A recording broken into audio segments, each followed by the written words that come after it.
Ya para el mes de mayo de 1821, las circunstancias de la guerra entre los patriotas y los realistas era favorable para los patriotas, ¿no? San Martín había avanzado con sus tropas por el norte de Lima, había llegado hasta Chancay y Retes, mientras que los realistas estaban dispersos en todo el Perú, ¿no? Y además, tanto la Armada Naval de San Martín, dirigida por Cochrane, como las guerrillas de indígenas que estaban en las afueras de Lima, ocasionaban pues una especie de cerco y de bloqueo a la capital, ¿no? Entonces la Serna quería de una vez acabar con el conflicto y por eso entabló contactos con San Martín a través de representantes, ¿no? Para el 4 de mayo de 1821 se inician estos contactos, estas conversaciones entre los representantes de San Martín y la Serna, y lo que se ve es claramente ahí de que los enviados de San Martín tratan de hacerle ver a los representantes del virrey que es mejor llegar a un acuerdo, que para evitar derramamiento de sangre es mejor conversar diplomáticamente sobre la base de unir fuerzas y reconocer la independencia del Perú, ¿no? Unir fuerzas entre españoles y peruanos bajo la base de reconocimiento de la independencia del Perú y, como lo diría después más adelante San Martín, traer un rey para el Perú, un príncipe de...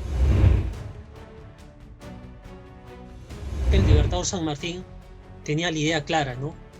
Primero, reconocimiento de la independencia de Perú, y en segundo lugar, el establecimiento de una monarquía constitucional en la que un Congreso compuesto por criollos y aristócratas de todo el Perú den y legislen, o sea, den las leyes y legislen.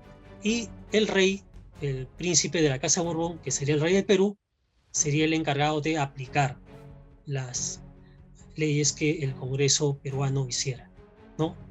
Y bajo esa fórmula, el Perú podría ser un país próspero, en desarrollo, muy distinto a los otros países de la América del Sur que estaban en constantes guerras y conflictos, ¿no? Entonces, esa era la visión del libertador San Martín para establecer un Estado peruano bajo un gobierno monárquico, constitucional. Aquí habría que ver lo siguiente, ¿no?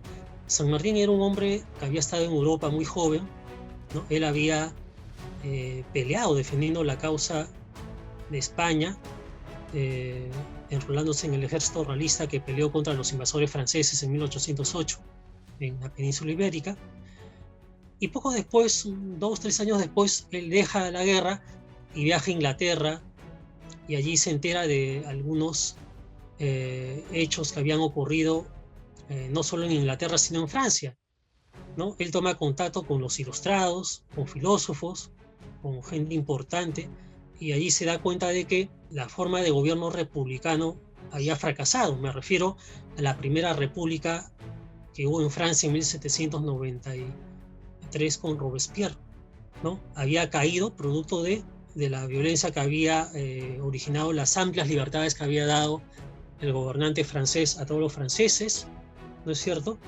Había un desgobierno, una anarquía, y eso dio lugar a que poco después asumiera Napoleón Bonaparte como emperador de Francia. Entonces era claro para San Martín que la forma de gobierno republicano era, digamos, en un país con pobladores poco ilustrados, era inviable. San Martín, imbuido de eso, de ese ejemplo de Francia, piensa, bueno, el Perú es un país con muchos analfabetos, con muy poca gente ilustrada, hay una minoría de ilustrados que son aristócratas, criollos, y mejor con esas personas solamente podemos gobernar haciendo una monarquía, donde ellos fueran los que gobernaran el Perú, bajo una fórmula monárquica. El 4 de mayo de 1821 se iniciaron estas conversaciones entre los representantes de San Martín y el virrey La Serna. El 23 de mayo se firma un armisticio. Eso es importante porque en esa fecha, el 23 de mayo, acuerdan los representantes del virrey y del libertador cesar las hostilidades militares bélicas para que, de una forma pacífica, se reúnan en un breve plazo, de manera personal, tanto San Martín y la Serna, en un lugar a elegir, ¿no? Eso ocurre el 2 de junio.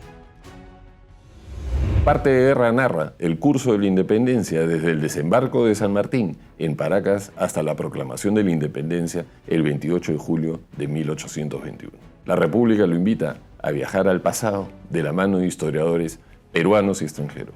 ¡Viva el proceso de la independencia en tiempo real!